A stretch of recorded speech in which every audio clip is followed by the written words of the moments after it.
আজ আমরা আপনাদের একটা গল্প শোনাব। অবশ্য শুধু গল্প বললে ভুল হবে, বলা ভালো একটা শহরের জীবন কথা, একটা ইতিহাস, একটা গ্রামের একটু একটু করে শহর হবার গল্প।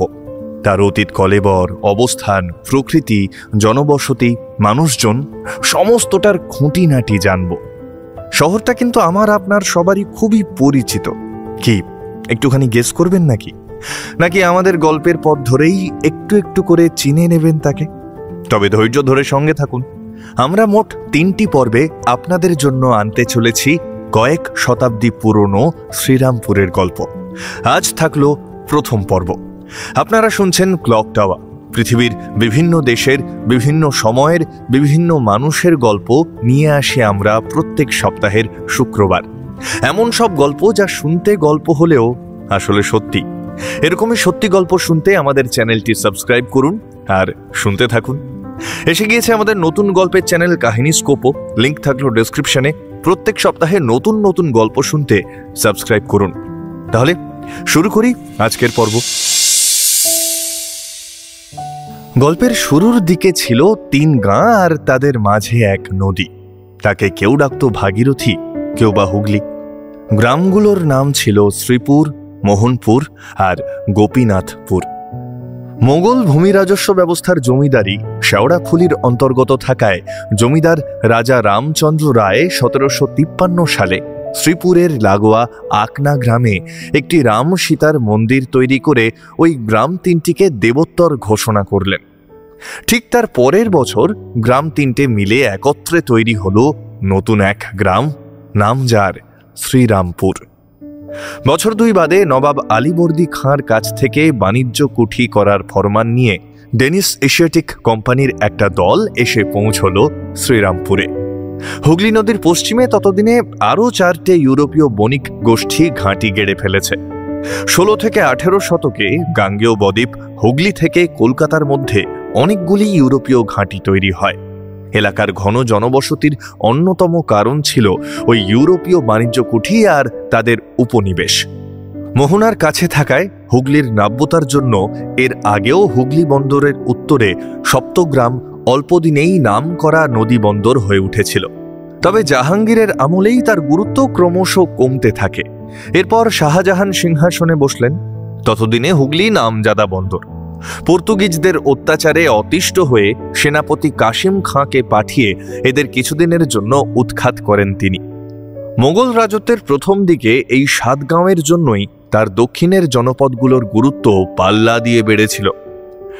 সপ্তগ্রামের পতনের কিছুদিনের মধ্যেই ইউরোপীয় বণিকদের বসতি গড়ে ওঠায় হুগলি, চুঁচুড়া, চন্দননগর, গৌরহাটি, শ্রীরামপুর, রিষড়া প্রভৃতি জনপদগুলোর গুরুত্ব আস্তে আস্তে বাড়তে থাকে। সোয়েটম্যানের নেতৃত্বে দিনেমার বণিকদের প্রথম দলটা শ্রীরামপুরে আসে 1755 সালের 7ই অক্টোবর। প্রথমে শ্রীপুরে হুগলি নদীর তীরে 3 বিঘা আর আকনা মৌজায় প্রায় 57 বিঘা মতো জমি নিলেন তাঁরা।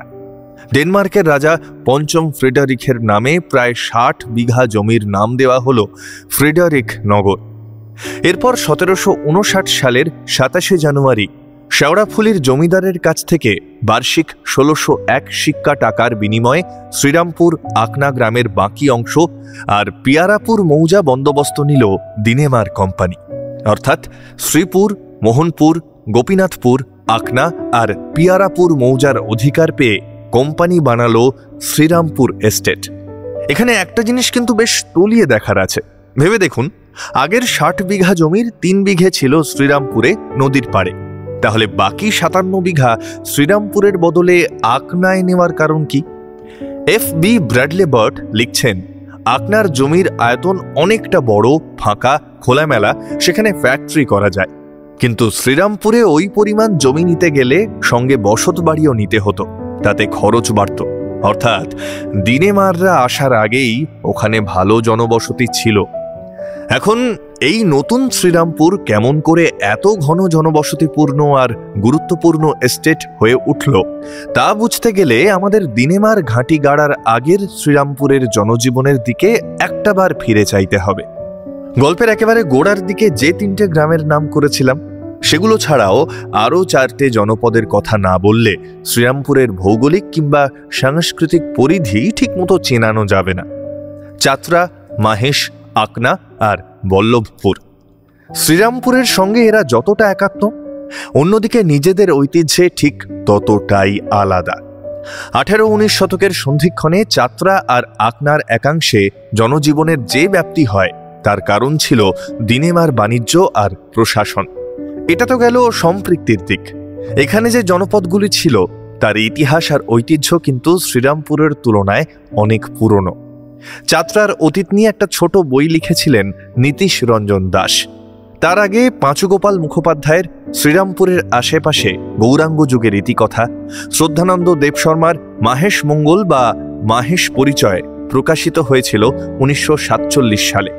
বইটার ভূমিকা পড়লে অবশ্য বোঝা যায় তারও 36 বছর আগে, অর্থাৎ 1910 সাল নাগাদ তিনি পদ্যে মাহেশ মঙ্গল লেখা শেষ করেছিলেন। আচ্ছা বলুন দেখি, শ্রীরামপুরের নাম উঠলেই সবার আগে কোন জিনিসটার কথা আপনার মাথায় আসে? ভাবুন ভাবুন। ঠিক ধরেছেন, রথের মেলা, সেই মাহেশের রথ। শুধু রথই নয়, কিন্তু শহরটার আনাচে কানাচে লুকিয়ে আছে আরো নানা ধর্মীয় ইতিহাস। আসুন একবার আমরা সেদিকটাও জানার চেষ্টা করি। চৈতন্য ধর্মান্দোলনে বাংলার সবচেয়ে বেশি নামকরা জায়গাগুলোর মধ্যে হুগলি অন্যতম ছিল।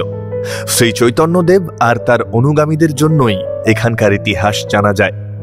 চৈতন্যদেবের জীবনাবসানের পর নিত্যানন্দের নেতৃত্বে বাংলার বৈষ্ণব সম্প্রদায়কে এক করার চেষ্টা চলে। সে সময় বাংলার নানা প্রান্তে ছড়িয়ে গিয়ে তার অনুগামীরা দ্বাদশ গোপালের শ্রীপাঠ প্রতিষ্ঠা করেন। এর মধ্যে 4টে ছিল হুগলিতে: খানাকুল ক্রিয়নগড়, সপ্তগ্রাম, তরা আটপুর আর মাহেশ। মাহেশ শ্রীপাঠের গোপাল ছিলেন কমলাকর পিপলাই।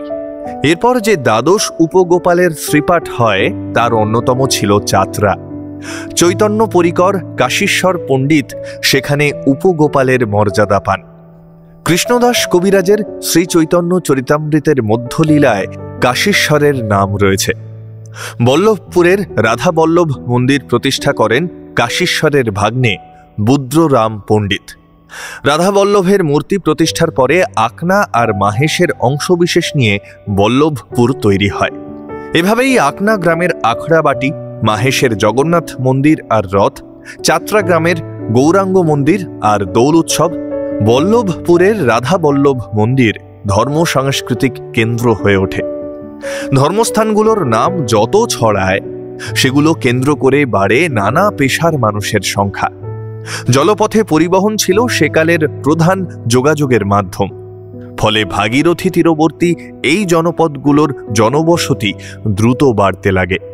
চাতরা গ্রামে রতার পাড়া নামে এক জায়গা আছে। নামটা রথের পাড়া কথাটার অপভ্রংশ। আসলে মাহেশের রথ এককালে চাতরা পর্যন্ত যেত আর উল্টো রথ পর্যন্ত রইত, মেলাও বসত। পরে মাহেশ থেকে চাতরা যাওয়ার রাস্তায় এত ভিড় বাড়তে লাগে যে রথযাত্রা ছোট করা হয়। তারপর থেকে মাহেশ থেকে রথ যেত রাধা বল্লভ মন্দির অবধি। নিশ্চয়ই ইচ্ছা করছে পুরনো সে সময়ে কতটা ছিল শ্রীরামপুরের পরিধি তা জানতে। মিশনারিরা আসার পর কিভাবেই বা বদলে গিয়েছিল শ্রীরামপুর। আজ থাক, সেসব আমরা জানবো পরের পর্বে। কেমন লাগলো আজকের পর্ব অবশ্যই জানান কমেন্টে। আমরা বাংলা ভাষায় আপনাদের জন্য তৈরি করার চেষ্টা করছি বাঙালির ইতিহাসের সব থেকে বড় অডিও লাইব্রেরি। আগামী প্রজন্মের জন্য আমরা রেখে যেতে চাইছি চেনা শহর বা মফস্বলের অচেনা কিছু গল্প, অনেক অনেক মানুষের গল্প। আপনাদের যদি আমাদের কাজ ভালো লাগে তাহলে অবশ্যই একটা লাইক করে দেবেন, আর এরকম পর্ব শুনতে চাইলে সাবস্ক্রাইব করে সঙ্গে থাকবেন। আর যদি মনে করেন এরকম কাজ আরো অনেক মানুষের কাছে পৌঁছানো উচিত, তাহলে না হয় একটু বন্ধুদের সঙ্গে শেয়ার করে নেবেন। আপনাদের ছোট্ট ভালোবাসা আমাদের পৌঁছে দিতে পারে আরো অনেক অনেক মানুষের কাছে। আর আপনি যদি ভালো গল্প শুনতে ভালোবাসেন, যেমন ধরুন গোয়েন্দা, প্রেম, হাসি বা সামাজিক, তাহলে এক্ষুনি সাবস্ক্রাইব করে রাখুন আমাদের নতুন ইউটিউব গল্পের চ্যানেল কাহিনীস্কোপ। লিংক থাকলো ডেসক্রিপশনে। আজকের পর্ব পাঠে ছিলাম আমি শঙ্খ, স্ক্রিপ্ট রাকা, পরিকল্পনা কৌশিক রায়, সাউন্ড ডিজাইন শঙ্খ। আগামী সপ্তাহে আমরা আসছি আরও একটি নতুন পর্ব নিয়ে। সঠিক সময়ে নোটিফিকেশন পেতে অবশ্যই সাবস্ক্রাইব করে রাখুন আমাদের চ্যানেলটি। আগামী পর্ব শুনতে অবশ্যই আসতে হবে পরের শুক্রবার ঠিক রাত 9টায়। ততক্ষণ ভালো থাকবেন, সুস্থ থাকবেন।